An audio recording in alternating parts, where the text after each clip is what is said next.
Alors, bonjour tout le monde et bienvenue à cette quatrième séance Kiné-Onco. Alors, je m'appelle Guillaume et je suis en compagnie de ma collègue Isabelle. On est kinésiologue à la Fondation Virage et encore aujourd'hui, on vous présente un peu de théorie d'entraînement pour vous exercer à la maison et on va avoir des nouvelles variantes d'exercices. Alors, pour ceux qui nous suivent déjà depuis quelques semaines, on a pratiqué plusieurs exercices. Donc, aujourd'hui, on va vous présenter d'autres façons de les faire. Donc, toujours à la maison avec peu d'équipement. Et puis, Isabelle va vous présenter un peu de théorie d'entraînement également. Alors, avant de commencer la séance, j'aimerais juste rappeler que la formule aujourd'hui est adaptée pour les gens qui sont en traitement en oncologie. Et puis, si vous n'êtes pas en traitement, mais par contre que vous commencez l'entraînement, vous êtes débutant, vous pouvez vous joindre à nous sans problème. Donc, les exercices sont assez doux. Et puis, on vous recommande pour les gens qui font de la chimiothérapie de ne pas vous entraîner la journée des traitements et le lendemain. Et si vous avez des symptômes comme de l'anémie sévère ou une baisse importante des globules blancs, il est préférable de se reposer en attendant que ces symptômes-là se résorbent. Maintenant, pour les gens qui auraient subi une chirurgie dans les dernières semaines, il est préférable d'attendre 4 semaines et de n'avoir aucune douleur au site de la chirurgie avant de reprendre des exercices comme on va le faire aujourd'hui. Dans le doute, si vous n'êtes pas certain si vous pouvez vous entraîner, si c'est fait pour vous, vous pouvez toujours vous référer à votre personnel soignant pour avoir leur avis. Bonjour tout le monde, bienvenue à notre quatrième séance de Kiné-Onco. Encore une fois, on est heureux d'être avec vous, d'avoir la possibilité de briser l'isolement. On espère vous apporter un minimum de mieux-être avec ces pratiques. Aujourd'hui, la thématique va être la fatigue. La fatigue, c'est un point qui est commun chez la grande majorité de notre clientèle. En fait, la fatigue, elle se différencie, on parle de la fatigue reliée à un cancer, elle se différencie des autres types de fatigue là, de monsieur et madame tout le monde qui n'auraient pas de cancer. Bien, comment? Par l'augmentation en intensité. Elle est beaucoup plus intense qu'une autre type de fatigue. Elle dure beaucoup plus longtemps, tellement qu'elle va aussi avoir une atteinte à des activités de base comme se laver, se nourrir. Mais d'où vient cette fatigue? Il y a différentes causes à la fatigue reliées à un cancer. On a essayé aujourd'hui de les regrouper dans 5 grandes classes. Tout d'abord, il y a le cancer lui-même. La partie qui va moins bien, qui fonctionne moins bien dans votre corps, va évidemment créer une fatigue. Vos traitements, chimiothérapie, radiothérapie, par exemple au niveau de la chimiothérapie qui pourrait causer des nausées, qui pourrait causer aussi de l'anémie. Au niveau de la radiothérapie, vous êtes en phase souvent de guérison du cancer, donc la guérison demande beaucoup plus d'énergie, beaucoup de déplacements aussi par rapport à vos traitements dans les centres hospitaliers. Donc tout ça contribue grandement à la fatigue. Tout ça aussi est accentué par l'annonce d'un diagnostic, où est-ce qu'on pourrait développer un trouble anxieux, donc du stress, de l'angoisse reliée au cancer. Qu'est-ce qui va m'arriver? La peur de l'inconnu. Est-ce que je vais en guérir? Quelle va être ma vie après le cancer? Est-ce qu'il va y avoir une récidive? Donc tout ça, c'est un stress et une angoisse qui est normal, mais qui contribue également à la fatigue, qui pourrait emmener vers un trouble du sommeil, difficulté à s'endormir, réveil fréquent, des douleurs, toutes sortes de raisons qui font que le sommeil n'est peu ou pas réparateur. Et il y a également, chez certains types de cancers, l'alimentation. Donc, certains types de cancers vont amener une malabsorption de la nutrition, des aliments, et même des gens vont avoir moins d'appétit, moins de goût pour la nourriture, donc deviennent progressivement dénutris, ce qui contribue à une grande baisse d'énergie. Mais la plus grande cause, en fait, sur laquelle on peut avoir un impact, et celui, évidemment, qu'on veut vous parler aujourd'hui, c'est la diminution des activités physiques au moment où il y a un diagnostic de cancer. Vous comprendrez qu'au moment du diagnostic, mais souvent, il y a un arrêt de l'emploi, il y a un arrêt de toutes sortes d'activités parce qu'on met toutes nos énergies sur la nouvelle condition. Alors, ce qui va s'en suivre, c'est une perte de masse musculaire. Donc, vos muscles vont devenir de moins en moins performants. On a vu dans les semaines précédentes que vos muscles étaient nourris par l'oxygène et là, ils vont être de moins en moins capables d'aller chercher l'oxygène. Vous allez avoir de moins en moins de capacité à tolérer un effort qui vous apparaissait simple auparavant et qui maintenant va devenir de plus en plus difficile, plus de difficultés à respirer. Tout ça, dans le fond, tous les paramètres en fait de la baisse d'activité physique va faire en sorte que ça va contribuer à la fatigue. Dans tout ça, comment on va pallier à ce problème-là? Et là, on se demande, on rentre dans une espèce de cercle que vous comprendrez. Je suis plus fatiguée, je veux moins faire d'activité physique. Je fais moins d'activité physique, je suis plus fatiguée. Par où on commence? Donc, c'est pour ça qu'aujourd'hui, on va vous parler de la pratique d'activité physique. C'est pour ça qu'on a introduit ces séances-là qui sont essentielles pour vous dans le contexte actuel, pour essayer de pallier à cette fatigue-là qui devient de plus en plus chronique.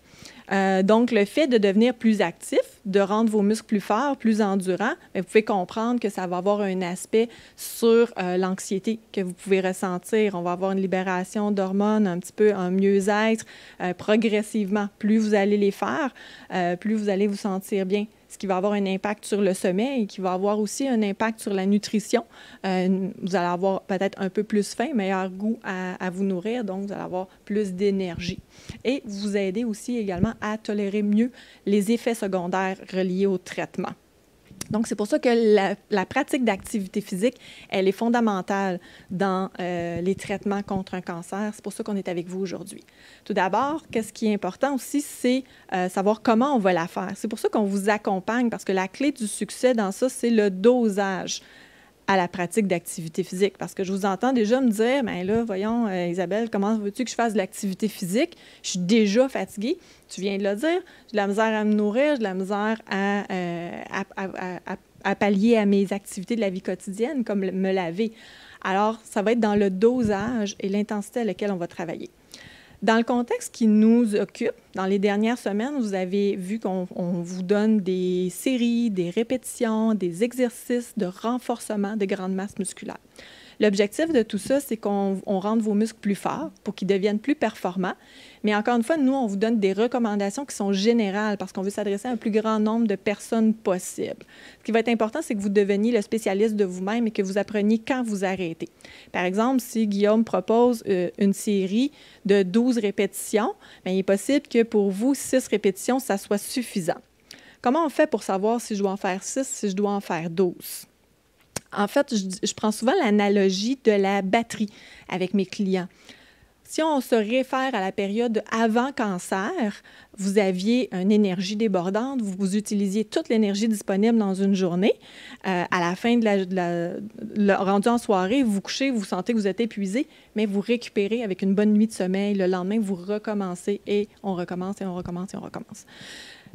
Dans le contexte du cancer, on ne peut plus vider la batterie. Parce qu'on vient de voir tous les autres facteurs qui viennent contribuer à gruger l'énergie, à accentuer la fatigue. Donc, on doit se garder de l'énergie pour un peu tout ça. Pour la guérison du cancer, d'abord, c'est très important.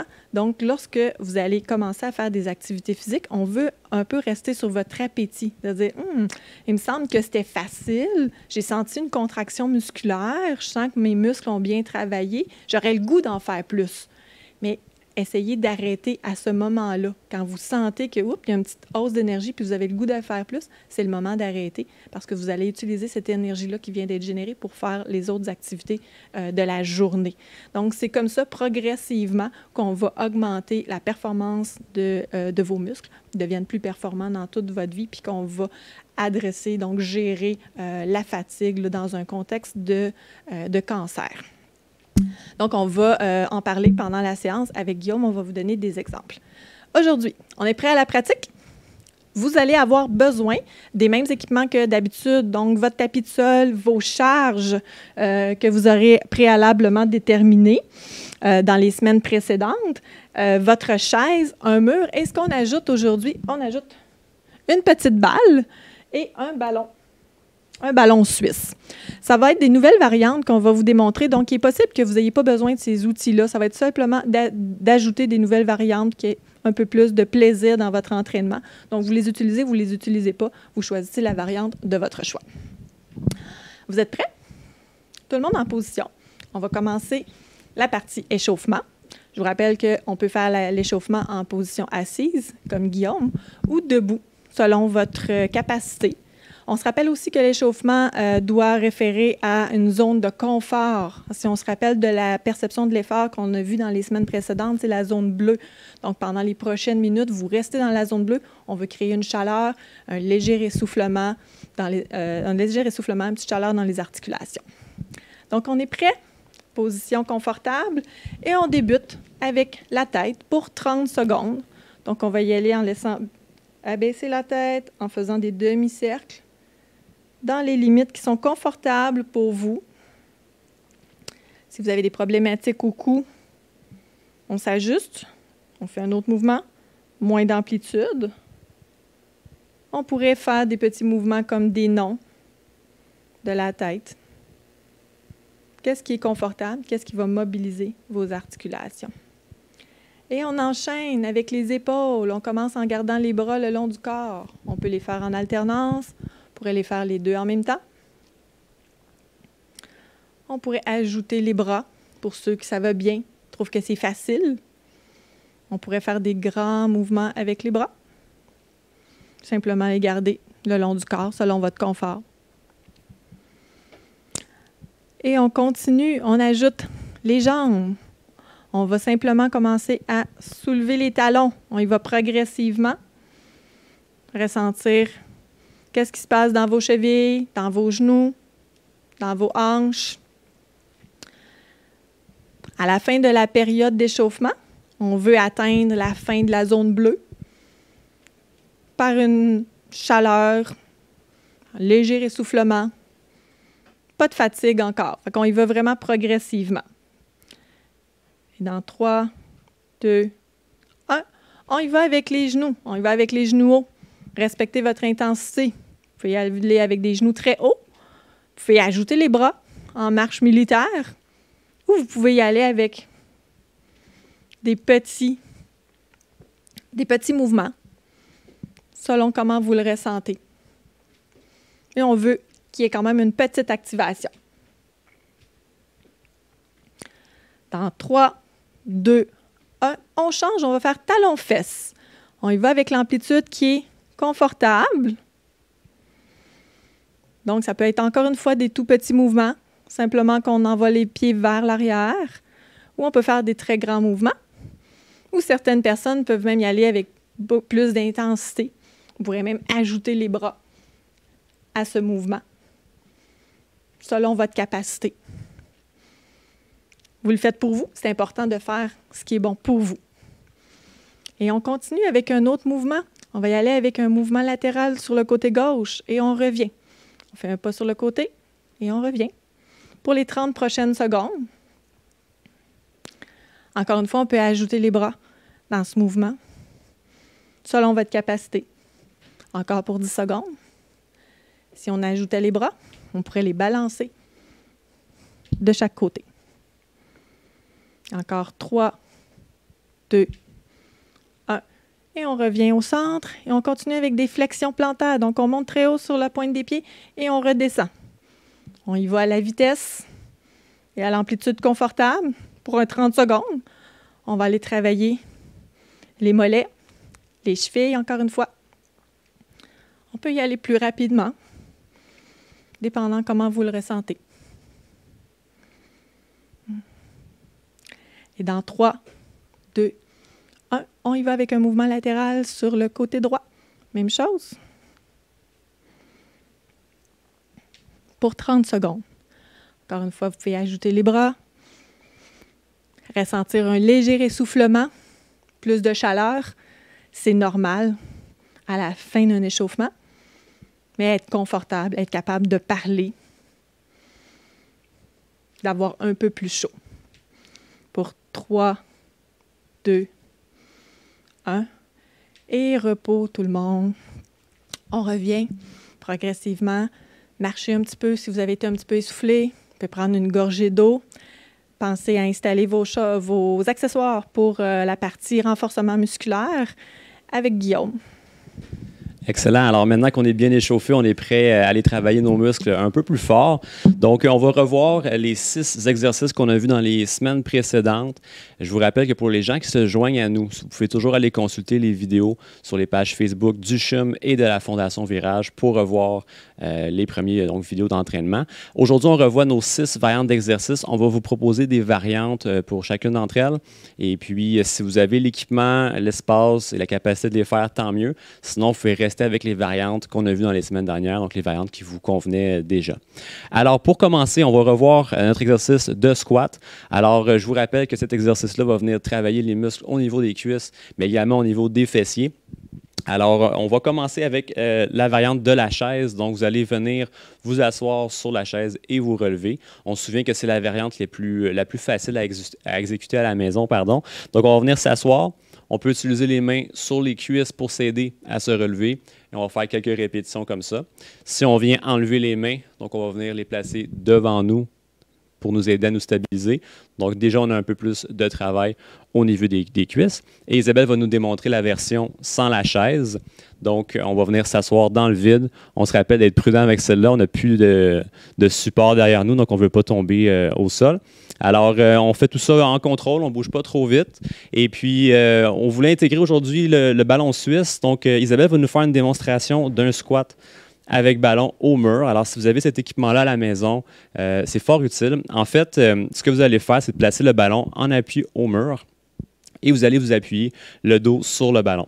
On va avoir les pieds environ la largeur des hanches et assurez-vous d'avoir les pieds qui sont un peu avancés par rapport à votre corps. Donc, il faut vraiment là, se laisser tomber dans le ballon, sachant qu'il va rester bien en place. Il n'est pas censé bouger. Alors, une fois qu'on est en position, la tête haute, le tronc est droit, on va venir descendre doucement à la verticale en fléchissant les genoux et on va remonter. Et ce qu'on aime bien avec le squat ballon, c'est que le tronc reste vraiment à la verticale. Alors, pour les gens qui ont de la fragilité au niveau du dos, par exemple, ou qui n'ont pas été confortables de faire le squat qu'on a démontré les dernières semaines, qui ont peut-être un peu mal au dos, le faire avec le ballon comme ça vient vraiment supporter la colonne, ça nous permet de garder un dos qui est droit. Alors, souvent, les gens l'apprécient beaucoup. Donc, c'est très bien comme ça, Isabelle. Pour les genoux, on fait un petit rappel. Donc, vous pouvez descendre jusqu'à 90 degrés au niveau des genoux. Mais si jamais c'est sensible pour vous de le faire, n'hésitez pas à descendre un peu moins bas. Donc, on va avoir une amplitude de mouvement qui est un petit peu moins grande et ça devrait être plus confortable. Alors, Isabelle, tu vas pratiquer le squat ballon. Moi, je vais le faire avec la chaise et puis tout le monde à la maison, je vous laisse choisir votre variante. Donc, on va faire 2 séries de 12 répétitions. Essayez de nous suivre. Si vous trouvez qu'on va vite un petit peu, vous pouvez y aller à votre rythme. Et je vous rappelle que la vidéo, vous pouvez le revoir quand vous voulez. Donc, vous pouvez faire pause et il n'y a pas de problème. Alors, on y va. Isabelle, tu es prête? On va essayer de le faire en même temps dans 3, 2, 1. C'est parti pour 12 répétitions. Alors, on respire. Si vous vous rappelez, dans l'une de nos séances, on a parlé de respiration. Donc, on va essayer d'inspirer sur la descente et d'expirer en remontant. Donc, moi, je donne tout le temps le truc. Là, on imagine qu'il y a une fleur devant nous. On descend, on va aller la respirer, la sentir, et on expire en remontant. Donc, on est à combien de répétitions, Isa? 6 répétitions, on est à mi-chemin. On se souvient à la maison, vous arrêtez quand vous voulez. Donc, nous, on file jusqu'à 12, mais si à 6, à 8, vous avez déjà les cuisses qui brûlent pas mal, ça commence à être difficile. Vous arrêtez quand vous voulez, il n'y a pas de problème. À l'inverse, par contre, si à 12, vous voyez que c'est facile, vous voulez continuer un peu, pourquoi pas aller jusqu'à 15, ça peut être fait aussi. Donc, il va nous rester une dernière répétition, puis on va atteindre 12. OK, parfait, c'est fait. Donc, petite pause, on prend 30 secondes. On va respirer un peu. Donc, ben voilà, on se pose toujours la question à la fin de chaque exercice, à quel point c'était intense pour nous. Donc, on veut un effort minimalement qui va être moyen. Donc, on ne peut pas dire que c'est tout à fait facile. On sent les muscles qui travaillent un peu, on a un peu chaud. Je vous rappelle que dès qu'on travaille les jambes, c'est des grosses masses musculaires. Alors, ça demande beaucoup d'oxygène. Alors, c'est normal si vous sentez un peu d'essoufflement après avoir fait ce genre d'exercice-là. Alors, on va refaire une deuxième série. Isabelle, tu retournes au ballon. Parfait.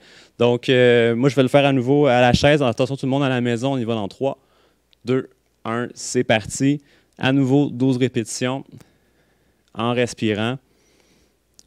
Puis Puis je rappelle aussi, la respiration, c'est pas évident à faire, même si je vous dis le bon moment, là, donc quand respirer, ça se peut que vous vous perdiez un peu avec ça. Si jamais c'est le cas, on veut au moins que vous ne bloquiez pas la respiration. Ça, c'est la grosse base. Donc, on essaie de respirer fluidement, de ne pas bloquer. Donc, il va nous rester encore 5 répétitions si vous voulez faire les 12 comme nous. Respire. On va l'avoir. Encore un peu. Il en reste une dernière. Et stop. Parfait. Excellent. Bon, alors on va prendre une petite minute de pause. Moi, pendant ce temps-là, je vais vous expliquer le prochain exercice. Donc, à la maison, si vous avez un élastique, on va s'en servir. Donc, la première variante qui est la plus simple, si vous avez un élastique et un point d'attache ou quelqu'un qui veut bien tenir l'élastique, donc on va le tenir de la façon suivante. Isabelle a une poignée dans chaque main et on va venir tendre les bras devant nous et tirer l'élastique vers l'arrière. Donc on tire les coudes, on fléchit les coudes et on va venir coller les omoplates dans le dos, tout simplement. Donc on veut sortir un travail, oui, dans les bras, mais également entre les omoplates. Parfait. Maintenant, on pouvait aussi utiliser une charge comme un bidon de vinaigre ou une boîte de conserve. Donc, vous allez placer un pied devant, incliner le tronc et on va venir tirer la charge à la verticale vers l'arrière. Donc, remarquez comment le dos d'Isabelle est droit, de la tête jusqu'au bassin. Et on vient tirer le coude vers l'arrière, toujours avec l'omoplate qui vient se rétracter. Donc, on recule l'épaule vers l'arrière. Super. Maintenant, une nouvelle variante qu'on va vous montrer aujourd'hui, si vous avez un élastique, mais vous n'avez pas de point d'attache ou personne pour tenir l'élastique à la maison, on va pouvoir faire un exercice qui ne nécessite pas ces deux choses-là. Donc, on va prendre l'élastique dans les mains, devant nous.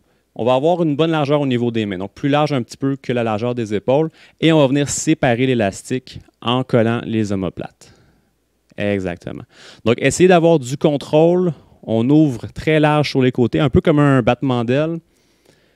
Et on va revenir doucement, essayer de garder l'élastique sous tension à tout moment. Donc, on ne va pas laisser l'élastique revenir se détendre complètement.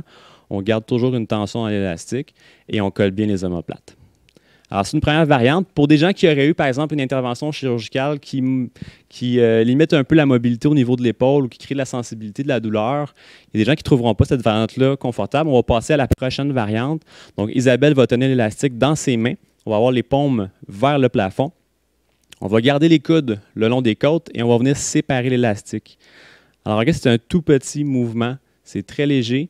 Il y a peu de mobilisation au niveau de l'épaule, mais ça ne veut pas dire que ça ne va pas travailler dans les épaules. Donc, il y a des petits muscles dans nos épaules, dans le haut de notre dos, qui vont travailler. Alors, encore une fois, on essaie de coller un peu les omoplates et de garder la tête haute. Super. Alors, on va travailler comme ça.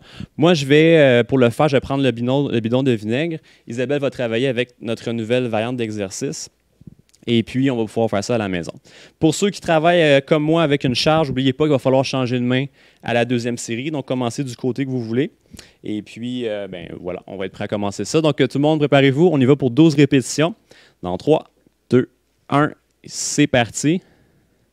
Alors, la clé quand on veut travailler notre dos comme ça, c'est vraiment de coller les omoplates. Alors, on se concentre là-dessus. On veut voir les épaules qui reculent vers l'arrière. Et souvent, le petit problème qu'on va avoir, c'est que les épaules, en reculant, vont vouloir peut-être aussi monter vers les oreilles. Alors là, on va faire attention, éviter absolument de monter les épaules vers les oreilles. On garde les épaules basses. Alors, on respire. On est à combien, Isabelle? 9 répétitions. Encore 2 autres. Et une dernière. OK, super. Parfait. Alors, une série de faits. Je vous laisse juger si vous voulez garder la même variante d'exercice ou si vous préférez changer. Donc, encore une fois, on veut un effort moyen à un peu difficile là, à la fin de notre série. Donc, on va refaire tout ça une deuxième fois, encore un petit 30 secondes. Et puis, on le répète, nous, on fait 2 séries de 12 répétitions aujourd'hui. Vous pouvez également faire qu'une série. Alors, si vous utilisez une charge comme moi, je vous conseille de faire une série de chaque côté, mais de diminuer grandement le nombre de répétitions. Si vous utilisez la variante d'Isabelle, vous pouvez faire seulement une série. Il n'y a pas de problème. Donc, Isabelle, tu vas utiliser l'autre variante pour la suite? Parfait, OK. Donc, tout le monde, préparez-vous. On y va pour notre série 2. Moi, je change de côté, je change de bras. On y va dans 3, 2, 1. C'est parti. Alors, on va faire notre tirage. Collage des omoplates. Et on respire.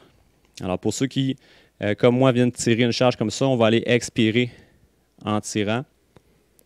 Inspirer sur le retour.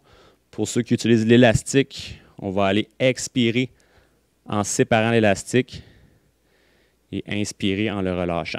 On a déjà passé le mi-chemin. Lâchez pas. On respire bien. Encore 2 répétitions. Et une dernière. OK, parfait, c'est bon. Moi, je me débarrasse de ça. C'est fait, une bonne chose de fait. Donc, on va poursuivre avec le travail de l'équilibre. On vient de travailler un peu notre haut du corps. On va revenir un peu au travail des jambes. Alors, pour l'équilibre, on se rappelle nos différentes variantes. On va aller prêter une attention particulière au pied d'Isabelle ici. Donc, on va avoir un pied devant l'autre. On appelle ça la position tandem. Alors, vous pouvez commencer avec une main en appui sur un meuble, un dossier de chaise, quelque chose de solide. Et puis, une fois qu'on est stable, on va aller mettre les mains de chaque côté ou même sur les hanches. Donc, pour avoir un peu moins d'aide. Et puis, ben voilà, on va faire des deux côtés. Si c'est trop facile pour vous, un peu comme position, n'hésitez pas, on y va avec la prochaine. Donc, la position en équilibre sur une jambe. Alors, on a un pied qui est relevé, le tronc qui est bien droit et la jambe d'appui, donc celle qui reste au sol. Le genou va être légèrement fléchi. On se souvient à la maison que vous pouvez le faire sans souliers. Alors ça, il n'y a pas de problème. Vous allez avoir un peu moins d'appui. Donc, le soulier, habituellement, nous offre une base d'appui qui est plus large. Alors, ça peut être un défi intéressant de le faire sans souliers. Et puis, on avait acheté des petits défis dans les dernières semaines. Donc, de le faire en bougeant la tête de gauche à droite, comme Isabelle va le faire là. On peut le faire également en fermant les yeux. Donc, ça, c'est assez difficile pour ceux qui ne l'ont pas essayé encore. On va avoir un autre petit défi pour vous aujourd'hui. Donc, si ça ne se fait pas vraiment pour vous de le faire en bougeant la tête, en fermant les yeux, ça vous cause des étourdissements, ça ne fonctionne juste pas, mais vous voulez quand même un défi supplémentaire, on peut le faire en essayant de jongler. Alors là, ce qu'on va faire, on va prendre une balle ou un objet qui est assez léger et qui ne risque pas de se briser si on l'échappe. Donc, on va pouvoir passer d'un côté à l'autre avec la balle comme ça. Alors, on fait un transfert de charge. Alors, encore une fois, ça vient un peu nous déstabiliser. Ça va demander plus de travail au niveau de la cheville. Donc, on peut passer la balle devant nous, au-dessus de la tête et derrière le dos, pourquoi pas. Et puis, pour ceux qui sont à l'aise, on peut même lancer la balle d'une main à l'autre. Donc, je vous laisse choisir votre variante. Donc, moi, je vais l'essayer les yeux fermés. Je me sens stable. Aujourd'hui, je me sens en équilibre. Fait que je vais laisser les yeux fermés. Isabelle, tu y vas avec notre nouvelle variante avec la balle. Donc, on y va tout le monde ensemble pour 35 secondes. Dans 3, 2, 1 et c'est parti. Pour ceux qui, comme moi, le font les yeux fermés, moi, je vous conseille toujours de vous placer en équilibre sur une jambe, les yeux ouverts, et après de fermer les yeux. C'est un peu moins un choc en commençant. Et puis, assurez-vous qu'il n'y a personne qui est près de vous. Des fois, on fait des mouvements brusques en perdant l'équilibre, donc on va être sûr de ne pas gifler personne. Ça serait triste. Alors, on se concentre. On respire. C'est presque fini. Encore 5 secondes. 3, 2, 1 et stop. Parfait, OK, c'est bon. Alors, ceux qui ont utilisé la version avec un pied devant l'autre, il va falloir inverser le rôle des pieds. Donc, ça, c'était assez simple. Et pour ceux qui travaillent comme nous sur une jambe, évidemment, on va changer de pied. Quand on travaille notre équilibre, c'est sûr que la concentration, notre capacité à nous concentrer va beaucoup nous aider à garder l'équilibre. Donc, si vous avez une journée où vous êtes plus fatigué, vous avez moins bien dormi, ça peut des fois nuire un peu à la concentration et finalement à la coordination également. Donc, ça se peut que vous trouviez que c'est un petit peu plus dur sur une journée comme ça de garder l'équilibre. C'est pas grave, on se reprendra une prochaine fois. Alors, on reprend pour série 2. Donc, on change de jambe. On y va dans 3, 2, 1, c'est parti. Donc, à nouveau, je vais essayer de fermer les yeux. Puis, on se souvient, c'est pas nécessaire de réussir à faire 35 secondes sans perdre l'équilibre. Si vous devez toucher le sol avec l'autre pied, il n'y a pas de problème. Le but, c'est de travailler pendant 35 secondes. Moi, seulement, ça fait déjà 2 fois que je touche à terre avec mon pied, 3 fois. mais je travaille quand même très fort au niveau de la cheville, là. Donc, on se replace rapidement en position et on reprend le travail. Alors, encore 5 petites secondes. 3, 2, 1 et stop, c'est bon. Fait que ouais, ça, c'était pas ma bonne cheville, ce côté-là. OK, donc on prend peut-être une petite gorgée d'eau à la maison. Ça fait déjà 3 exercices qu'on fait. On va travailler maintenant un petit peu au niveau des abdominaux. Alors, les abdos à la maison, on peut les travailler de plusieurs façons. D'abord, avec l'élastique. On se souvient que ça nous prend encore une fois un point d'ancrage, une attache, quelque chose de solide. Donc, on va avoir l'élastique qui arrive sous tension de côté à nous. On va le tenir au niveau de l'abdomen, à 2 mains, fermement, et on va aller avancer tranquillement les mains comme c'est ici. Donc, l'élastique avec la tension veut vous faire tourner. Et puis, nous, avec les abdominaux, on empêche ça. Donc, on fait ce qu'on appelle une contre-rotation. Donc, ce n'est pas évident à voir au premier coup d'œil, mais ça travaille vraiment au niveau des abdominaux. Donc, il faut penser là, à les contracter, à rentrer un petit peu le nombril. On pouvait aussi travailler au mur, donc en planche abdominale. Alors, Isabelle va venir placer ses avant-bras contre le mur. Si vous avez un plancher qui est un peu glissant à la maison, du bois franc, vous êtes en bas, soyez prudent. C'est peut-être mieux de mettre des souliers pour ne pas glisser dans cette position-là. Donc, on est vraiment en angle. Les coudes appuyés au mur, l'avant-bras. Et on va essayer de garder un dos qui est très droit. On rentre le nombril et on tient la position. Donc, il n'y a pas de répétition à compter. On endure la position pendant les 35 secondes habituelles. Maintenant, on va aller vous montrer aujourd'hui une nouvelle variante d'exercice qui va être au sol. Alors, pour ceux qui sont à l'aise de se coucher au sol sur le dos, ça vous prend un petit tapis de sol, un tapis de yoga. Et on va vous montrer donc une nouvelle variante d'exercice qui est assez simple à faire. Alors, en étant bien étendu, avec les genoux fléchis environ à 90 degrés comme c'est ici, les pieds bien à plat, on va aller volontairement rentrer le nombril. Donc, avant de commencer ça, il faut s'assurer qu'on est capable de volontairement rentrer le nombril vers le sol et on va aller plaquer le dos contre le sol. Donc, le petit espace entre le bas du dos et le sol, on vient essayer de l'écraser complètement. On respire, il ne faut pas bloquer la respiration. Souvent, on voit ça, on retient notre souffle, on rentre le ventre, mais il ne faut pas retenir le souffle. Il faut être capable de continuer à respirer. Et à partir de cette position-là, une fois que tout ça est mis en place, on va aller soulever une jambe. Donc, on va aller soulever un pied du sol et on va aller étendre la jambe doucement à l'horizontale. Donc, plus on va aller loin, donc étirer la jambe et bas vers le sol, plus ça va être exigeant. Donc, là, on va vous laisser juger à quel point vous êtes à l'aise d'étendre la jambe. Comme ça, vous voyez, ce coup-ci, Isabelle est allée un petit peu moins loin. Alors, on va faire des répétitions comme ça. Donc, vous avez le choix de faire quelques répétitions d'un côté et de changer, ou vous pouvez aussi alterner d'une jambe à l'autre, tout simplement. Donc, Isabelle, tu vas essayer cette variante-là pour notre série aujourd'hui. Moi, je vais aller faire la planche contre le mur. Alors, je vous laisse juger quelle variante d'exercice vous voulez utiliser. Donc, on part ça. Moi, je vais compter du temps, puis Isabelle, tu me dis quand on arrête, c'est bon. Alors, attention tout le monde, on y va dans 3, 2, 1. C'est parti pour 35 secondes. Alors, on respire. Pour ma part, je n'ai pas de mouvement à faire. Alors, je vais juste respirer fluidement. Il n'y a pas de moment là, où je vais devoir inspirer et expirer. Maintenant, pour Isabelle, donc la phase d'inspiration va se situer lorsqu'elle étire la jambe. Et on va aller expirer sur le retour en ramenant la jambe vers soi. Alors, on est bien concentré. Pour ceux qui font la version au sol, on s'assure de ne pas avoir de tension dans le bas du dos. Alors, si vous sentez que ça vous tire dans le bas du dos, c'est qu'il y a trop de tension. 2, 1 et stop. Parfait. Donc, on va prendre une pause. Alors, oui, lorsqu'on travaille nos abdominaux en position de planche ou dans la position qu'Isabelle fait actuellement, un des signes qu'on va un petit peu trop loin dans l'effort, c'est les tensions dans le bas du dos. Donc, si vous avez une tension, une douleur, un point en faisant ce genre d'exercice-là, c'est probablement que soit vous n'engagez pas bien les abdominaux ou que vous appliquez trop de pression. Alors, les abdominaux ne sont pas capables de protéger votre dos. Alors là, vous allez sentir une pression. Donc, si jamais c'est le cas, avec la planche, par exemple, on va juste avancer un petit peu les pieds plus près du mur. Ici, c'est le cas au sol, avec la variante d'Isabelle actuellement. On va juste aller moins loin avec la jambe. Donc, vous allez soulever le pied, mais sans même étirer la jambe, vous allez juste le ramener au sol finalement. Donc, il n'y aura pas d'extension complète de la jambe. Alors, Isabelle, série 2, on y va. Je me remets en position. Alors, on passe ça pour 35 secondes dans 3, 2, 1 et c'est parti. On respire. Pour ceux qui travaillent au sol, on bouge assez lentement, en contrôle. Faites pas de mouvements brusques. Très, très important. On est à mi-chemin déjà. Tenez bon. On rentre le nombril. Et on ne bloque pas la respiration.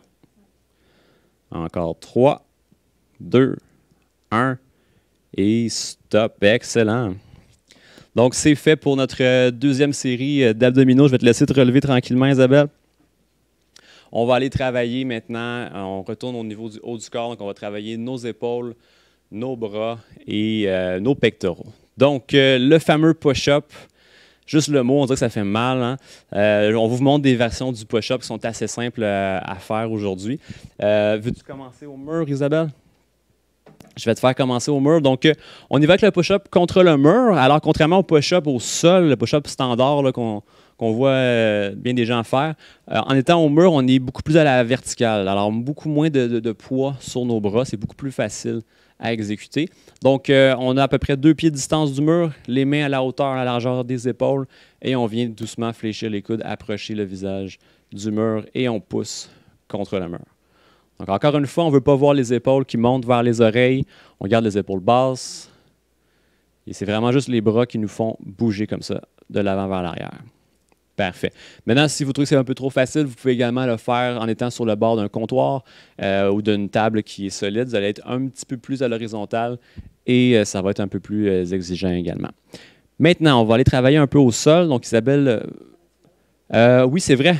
On va vous montrer la nouvelle variante tout de suite pendant qu'Isabelle est debout. Je vais essayer d'éviter de la faire bouger trop. Donc, si vous avez un ballon suisse à la maison, on va le placer contre le mur comme ça ici. On va avoir les mains en ouverture, donc vous allez avoir les pouces vers le plafond. Et la même position, donc les pieds qui sont légèrement reculés par rapport au haut du corps, donc on a encore un angle et on va aller doucement approcher le visage du mur.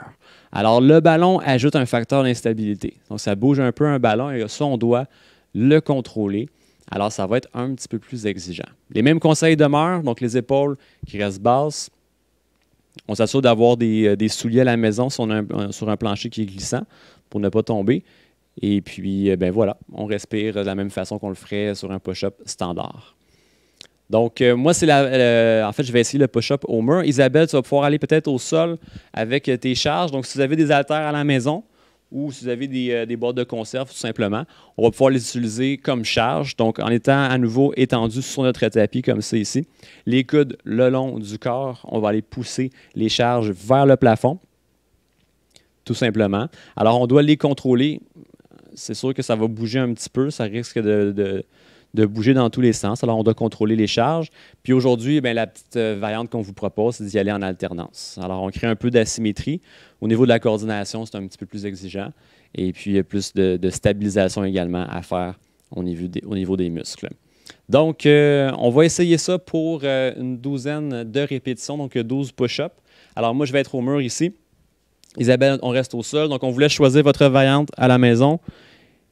Attention, on part dans 3, 2, 1 et c'est parti pour 12 répétitions. Alors, les épaules basses qui ne montent pas vers les oreilles. On va sentir les muscles des épaules travailler, les pectoraux et peut-être les bras également aussi. Pour les gens qui font le push-up au mur, n'hésitez pas à laisser les talons décollés du sol. Donc, c'est normal qu'on soit sur la pointe des pieds. Si vous gardez les talons à terre, vous allez sentir que ça tire pas mal dans vos mollets. Ce qui n'est pas nécessairement mauvais, mais ça peut être des fois un peu inconfortable. On a presque terminé notre première série. Encore 2 répétitions. 1 et une dernière. 2. Voilà pour 12. Parfait. Donc, on prend une petite pause. On va le refaire une deuxième fois. Et puis, ça devrait bien aller. Tenez bon, on arrive vers la dernière portion de l'entraînement. Donc, oui, travail des épaules, mais également des pectoraux. Et on va souvent avoir le commentaire que les gens sentent le travail derrière le bras. Donc, c'est les muscles qui sont responsables de déplier le coude qui sont là. Alors, c'est normal que vous sentiez un peu de travail dans la région. Alors, série 2, on y va. Préparez-vous tout le monde. Je me remets en position sur le mur. Alors, on passe ça dans 3, 2, 1. C'est reparti. Donc, deuxième série de push-up. Vous pourrez vous vanter de dire que vous êtes capable de faire 12 push-ups. Alors, on respire. Cette fois-ci, au push-up, je vous rappelle, là, on inspire lors de la descente et on expire lors de la remontée, lorsqu'on pousse. Donc, on a presque fini la série 2. Encore 2 répétitions. 1 et 2. Très bien. OK. Alors là, on progresse vraiment bien. On a vu donc nos 5 variantes d'exercice. Il nous reste donc le pont. Alors, on va travailler avec cette dernière variante, les muscles de la chaîne postérieure. Donc, les muscles qui sont derrière nos cuisses, les fessiers, le bas du dos, également les mollets. Les muscles sont super importants et qu'on ne travaille pas nécessairement beaucoup dans la vie de tous les jours. Alors, pour ceux qui peuvent aller au sol, on va commencer comme c'est ici. Donc, Isabelle est couchée sur le dos. On va avoir les genoux, encore une fois, à 90 degrés et les pieds qui sont bien à plat. Maintenant, on va venir à nouveau contracter nos abdominaux, mais cette fois-ci, on veut aussi impliquer les muscles des fessiers. Donc, on va venir contracter volontairement les fessiers et soulever le bassin. Alors, c'est un mouvement qui se fait lentement. On veut bien contrôler la descente et on vient lever le bassin et redescendre doucement. Lorsqu'on fait ça, on va essayer vraiment de détendre les épaules, le cou. On ne veut pas être crispé au niveau du haut du corps. Vraiment juste se concentrer sur les muscles au niveau du bassin des jambes. Excellent. Maintenant, pour ceux qui ne sont pas à l'aise de travailler au sol, on va pouvoir travailler debout. Et là, je vous conseille de prendre un appui. Donc, Isabelle va le démontrer à l'instant. Alors, on s'appuie sur un dossier de chaise ou un meuble qui est stable, qui est solide, et on va aller faire une arabesque. Donc, on va aller s'incliner vers l'avant en étant en appui sur une jambe. Donc, on incline et on redresse doucement le tronc. Alors, lorsqu'on fait ça, la jambe d'appui va rester légèrement fléchie. Donc, le genou n'est pas là, complètement barré. Et l'autre jambe va venir s'étirer vers l'arrière. Alors, encore une fois, plus on va aller loin, plus ça va être exigeant. Vous pouvez commencer avec une petite amplitude de mouvement ou au contraire, aller presque là, à l'horizontale de la tête aux pieds. Alors, on vous laisse choisir. Donc, on y va avec l'une ou l'autre des deux variantes. Isabelle, tu vas être au sol. Moi, je vais l'essayer debout. On regarde ce que ça donne. Alors, tout le monde à la maison, préparez-vous. On passe ça dans 3, 2, 1. Et c'est parti. Donc, on va faire 12 répétitions. On était seulement à 10 la semaine dernière. C'était notre nouvel exercice. Donc, aujourd'hui, on va monter à 12. Et on vous montre les mêmes deux variantes que la semaine dernière pour vous laisser le temps de le pratiquer un peu. La semaine prochaine, on aura des nouvelles variantes pour vous pour cet exercice-là. Alors, on bouge en contrôle. L'inspiration se fait sur la descente. Donc, lorsque j'incline, et l'expiration se fait sur la remontée ou lorsqu'Isabelle monte le bassin.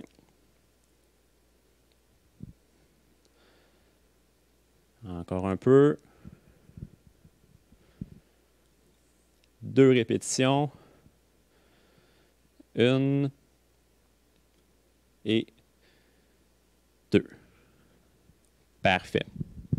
Étant donné que on est en équilibre sur une jambe pour ceux qui le font debout. Encore une fois, si vous n'avez pas de soulier, le soulier offre une certaine base d'appui qui est plus large. Donc, vous avez la difficulté à le faire nu-pied ou nu-bas, vous pouvez mettre un soulier pour vous stabiliser un petit peu. Et puis, si au contraire, vous êtes assez à l'aise, ça va bien, ben ça rajoute un petit peu de défi de le faire sans soulier. Fait que je vous laisse décider. Isabelle, on va le faire une deuxième fois. Alors, choisissez encore une fois une amplitude de mouvement qui est confortable pour vous. Moi, je vais changer de jambe. Et puis, on s'y remet pour 12 répétitions dans 3, 2, 1. C'est reparti. Excellent. Donc, on respire. Inspiration sur la descente et expiration sur la remontée.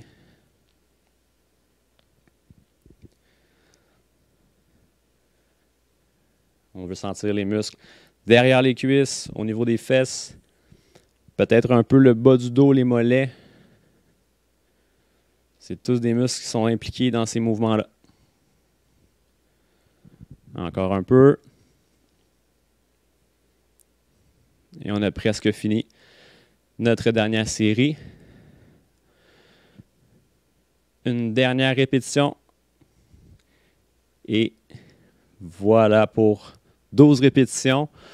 Donc, ça complète pour notre entraînement aujourd'hui, en fait, pour la partie musculation. Donc, le gros de l'effort est terminé. Il faut encore une fois se poser la question à quel point c'est intense pour nous. Donc, est-ce qu'on a un effort qui est moyen, un peu difficile, voire même difficile? C'est correct d'avoir ce genre d'intensité-là. Par contre, si vous avez l'impression que vous avez tout donné, vous étiez vraiment au maximum ou que c'était un effort qui était très difficile, on est probablement allé un petit peu trop loin. Et là, bien, on s'expose à de la fatigue qui n'est pas nécessaire ou des courbatures qui sont trop importantes, de la douleur supplémentaire qu'on n'a pas de besoin. Alors, on vous recommande de rester dans la zone verte, donc un effort qui est moyen à difficile sans plus.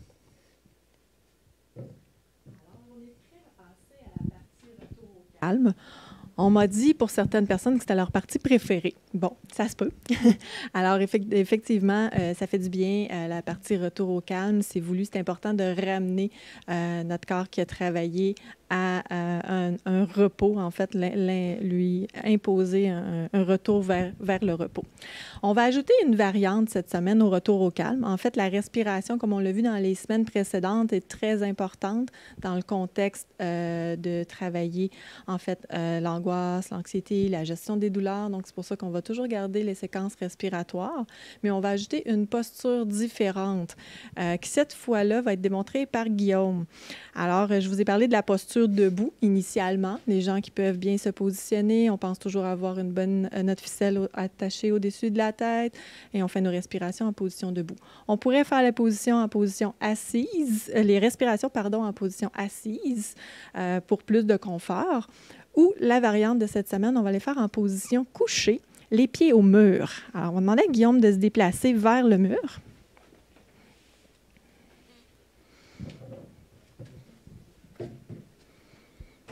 Donc, qu'est-ce que Guillaume va faire? C'est qu'il va s'approcher le plus possible les fesses près du mur. Vous pouvez avoir jusqu'à ce qu'avoir les fesses complètement collées au mur, donc faire un L si c'est possible pour vous. Mais ce qu'on va aller chercher de plus dans cet exercice-là, c'est un étirement qui est plus global au niveau de ce qu'on appelle la chaîne postérieure, donc derrière vos jambes, derrière vos genoux. Mais ce qui est important de comprendre, c'est que dès que vous ressentez un début d'inconfort, c'est la position à garder. Souvent, on entend des gens qui sont très tolérants à la douleur et qui vont pousser dans un exercice d'étirement jusqu'à ressentir une douleur. Ce n'est pas souhaité parce que vous n'allez pas aller plus vite, vous n'allez pas vous détendre davantage. Qu'est-ce que va faire le corps? C'est qu'il va seulement tendre à se contracter davantage, à se protéger contre l'agression que vous êtes en train de lui faire.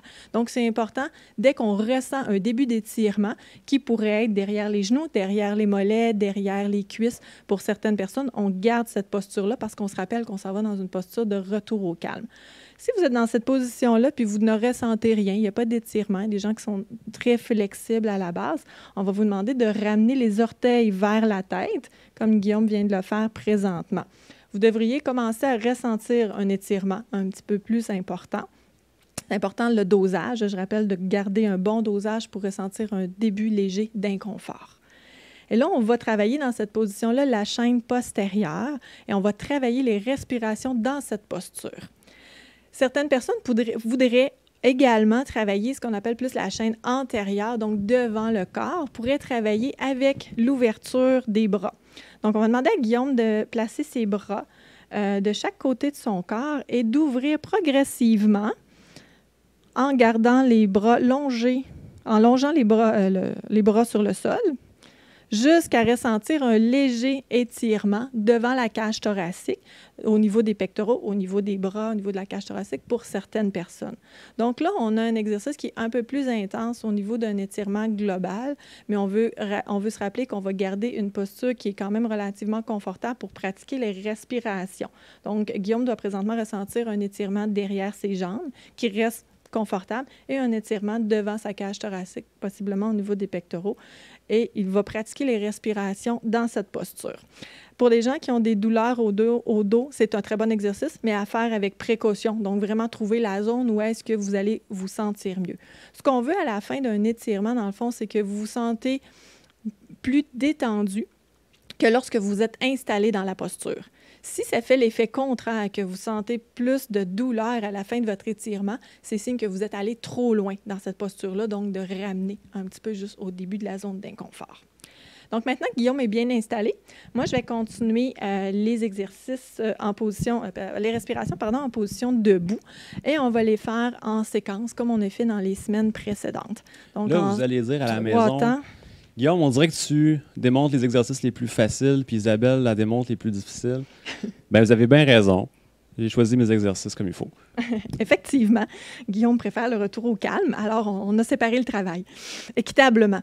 Alors, ce qu'on va commencer à faire, on va faire les séquences respiratoires qu'on a fait dans les semaines précédentes. Je vous rappelle qu'on avait des séquences en 3 temps, en 4 temps et en 5 temps.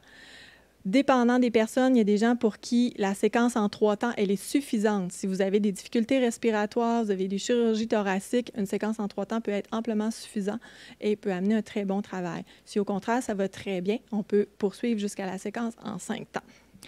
Donc, tout le monde a adopté sa posture préférée, posture de confort, posture de relaxation. On va commencer la respiration. Ceux qui sont debout, on est bien ancrés. On ressent les pieds répartis confortablement et équitablement sur le sol. On peut mettre la main sur le ventre pour ressentir la respiration abdominale ou travailler avec les bras pour l'ouverture. Donc, on commence tout le monde ensemble et on expire. Et on inspire en 1, 2, 3. Expire 1, 2, 3. Inspire 1, 2, 3. Expire 1, 2, 3, et on respire normalement. C'est important de prendre une petite pause pour respirer normalement entre les séquences de respiration. Certaines personnes peuvent ressentir des étourdissements, un petit peu d'inconfort au début lorsqu'on force la respiration, donc ça peut être normal. C'est pour ça qu'on prend une période de respiration normale. On va y aller avec une séquence en 4 temps. On inspire en 1, 2, 3, 4. Expire 1, 2, 3, 4. Inspire 1, 2, 3, 4. Expire 1, 2, 3, 4. Inspire 1, 2, 3, 4. Expire 1, 2, 3, 4. Et on respire normalement. Choisissez la variante de votre choix. Vous pouvez continuer en 3 temps ou en 4 temps. Vous pouvez continuer avec nous et suivre en 5 temps, selon votre degré de confort, selon votre degré de mieux-être. On se rappelle que la dernière période est pour un retour au calme. Donc, si on est prêt, on commence par expirer et on va y aller en 5 temps. On inspire pour 1, 2, 3, 4, 5. Expire 1, 2, 3, 4, 5. Inspire 1, 2, 3, 4, 5. Expire 1, 2, 3, 4, 5. Inspire 1, 2, 3, 4, 5. Expire 1, 2, 3, 4, 5. Et on respire normalement. Pour ceux qui ont pris une posture au sol, comme Guillaume, on devrait ressentir un mieux-être et non plus de douleur. Donc, je le rappelle, c'est important d'ajuster nos postures si vous voulez le refaire. Ça veut dire que vous êtes allé un petit peu trop loin dans la posture si vous vous sentez moins bien. On va sortir aussi doucement de la posture parce qu'on a fait un étirement. Donc, tous les muscles, les ligaments, les tendons ont été étirés. On veut leur redonner leur position initiale. On y va tout en douceur et aussi pour éviter les étourdissements lorsqu'on sort de la posture. Donc, on va ramener Guillaume à nous pour la fin de la séance. Je suis officiellement très détendu, tout le monde. Donc, on est rendu à la fin de la séance. On espère que vous avez aimé ça. On va rester un petit peu avec vous pour une période de questions. Si vous avez des questions, n'hésitez pas, on est là. Je vais laisser les recommandations et le mot de la fin à Guillaume. Oui, donc voilà, vraiment, n'hésitez pas, si vous avez des questions, on les écrit maintenant, on va y répondre dans un instant. Alors, pour l'entraînement, on vous recommande toujours de faire vos entraînements tous les 2 jours. Donc, on prend une journée de pause entre chaque séance. Vous pouvez le faire de 2 à 3 fois par semaine, il n'y a pas de problème. Il est normal de ressentir un peu de courbature le lendemain des entraînements, donc ça devrait durer un maximum de 24 à 48 heures. Donc, c'est une douleur qui est plutôt musculaire et qui est localisée au niveau des muscles qu'on a travaillés. Maintenant, pour ceux qui aimeraient revoir les vidéos, vous avez des proches qui veulent voir les vidéos, mais qui n'ont pas de compte Facebook. Alors, c'est possible de consulter les vidéos même si vous n'êtes pas sur Facebook. Donc, vous allez sur le site web de la Fondation Virage, qui est viragecancer.org, et vous allez cliquer sur le petit onglet Facebook. Ça va vous amener donc à la page Facebook de la Fondation, même si vous n'avez pas de compte. Et si à un certain point, on vous demande de faire un compte, il devrait y avoir une option où c'est indiqué plus tard ou ne pas le faire. Et vous pouvez voir toutes les vidéos à ce moment-là sans avoir de compte Facebook. Donc, voilà. Et puis, ben voilà, on va aller prendre, si on a des questions. Je ne sais pas, Claudette, de ton côté, ça semble pas être le cas. Je pourrais rajouter qu'il y a également, quand vous allez sur la page Facebook, qui a été créé un onglet dans les vidéos, liste de lecture, où vous allez pouvoir retrouver tous nos vidéos regroupées plutôt que de les chercher sur le fil d'actualité. Donc, vous pouvez aller les rechercher de façon regroupée et vous pouvez retourner à une séance précédente. Vous voyez qu'on augmente, on change des intensités, on change de variante, elle est moins adaptée pour vous. Retournez aux séances précédentes. Vous pouvez les faire rejouer autant de fois que vous voulez. Donc, je pense qu'on n'aura pas de questions. Peut-être une qui se trame, oui. Alors, ici, on a une question de Audrey qui demande « Je prends souvent des marches à l'extérieur. Auriez-vous des exercices à suggérer pour la prochaine séance à faire dehors? Merci, vous êtes super. » Très bonne question. Bien, en fait, à l'extérieur, là, je ne suis plus certain pour l'accès au parc, à quel point on a accès à toutes les facilités d'un parc. Mais si vous avez un banc, par exemple, donc quand on parle d'exercice qui utilise une chaise ou par exemple des push-ups, on les fait contre un mur, on pourrait les faire contre un arbre ou contre un banc de parc. Venez s'asseoir sur le banc de parc également. Et lorsqu'on prend des marches, il y a une façon assez simple, en fait, de faire du cardio.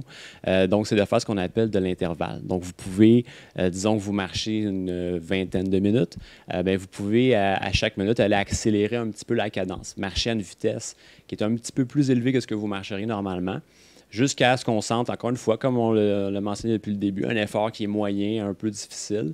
Donc, on est un peu essoufflé, on sent que les jambes travaillent et on va aller ensuite ralentir pour une autre minute ou deux. Donc, on va alterner ça, une minute d'effort, une minute ou deux de repos, on marche plus lentement. Et puis, ça nous permet d'aller chercher des efforts cardiovasculaires qui vont nous aider à avoir plus de souffle, plus d'énergie. Vous pouvez même amener votre élastique aussi, parce que c'est quand vous avez un élastique, en fait, pour ceux qui en ont un, c'est comme c'est un gym en soi. Vous l'amenez partout, vous pouvez faire tous les exercices. Si vous le souhaitez, on vous invite à nous donner des suggestions de qu'est-ce que vous aimeriez qu'on aborde dans les prochaines semaines. Si vous aimeriez avoir plus d'exercices, plus de variantes avec les ballons, avec les exercices, avec l'élastique, on peut le faire. On veut vraiment s'adapter à vos besoins. Pour les exercices extérieurs, bien, comme Guillaume le disait, on peut tout refaire, ces mêmes exercices-là, en étant dans votre environnement. Donc, Claudette, une autre question? On a une autre question de Robert. Alors, Robert dit « Bonjour, j'ai parfois des crampes dans le cou et quand je ris, quoi faire pour éviter cela? Merci à vous deux. » Alors, c'est un petit rigolo. Oui, bien en fait, là, c'est une question des fois de posture. En fait, il faut s'assurer, peut-être voir s'il y a une corrélation. Si vous voyez que les crampes surviennent surtout après, par exemple, une période prolongée à l'ordinateur. Donc, souvent, quand on passe du temps à l'ordinateur, on n'est pas nécessairement toujours bien assis. On mobilise notre bras, nos épaules sont un peu tendues. On est au clavier, à la souris. Souvent, on va avoir des tensions qui s'accumulent dans le cou. Donc, ça peut venir de là. Là, il faut voir dans quel contexte ces crampes-là vont survenir. Au départ, donc, on a commencé la séance. Aujourd'hui, on a fait un exercice de mobilité du cou qui ressemblait à ça, comme ça. On allait faire des demi-lunes de chaque côté, venir étirer un peu les muscles du cou. C'est le genre d'exercice qui peut aider à les détendre, ces muscles-là. Peut-être diminuer l'apparition de crampes. Et puis, lorsqu'on parle de crampes, il faut s'assurer aussi d'être bien hydraté. Donc, assurez-vous de boire assez d'eau et ça devrait vous aider là, à en avoir moins souvent. Mais moi, je mets l'accent sur la posture. Assurez-vous que vous maintenez une bonne posture, une tête haute, un menton qui est légèrement rentré, comme ça, et puis ça devrait déjà vous aider. J'espère que ça répond un peu à la question. C'est tout, je pense. OK, bon, ben super. Alors, tout le monde, déjà une 4e séance. On est content de vous avoir. Et puis, on vous dit à la semaine prochaine, on va avoir d'autres théories pour vous, d'autres variantes d'exercices. N'hésitez pas à nous laisser savoir dans les commentaires si vous avez des suggestions ou s'il y a des choses que vous voulez savoir ou expérimenter avec nous. Donc, portez-vous bien et à la semaine prochaine. À la semaine prochaine. Au revoir.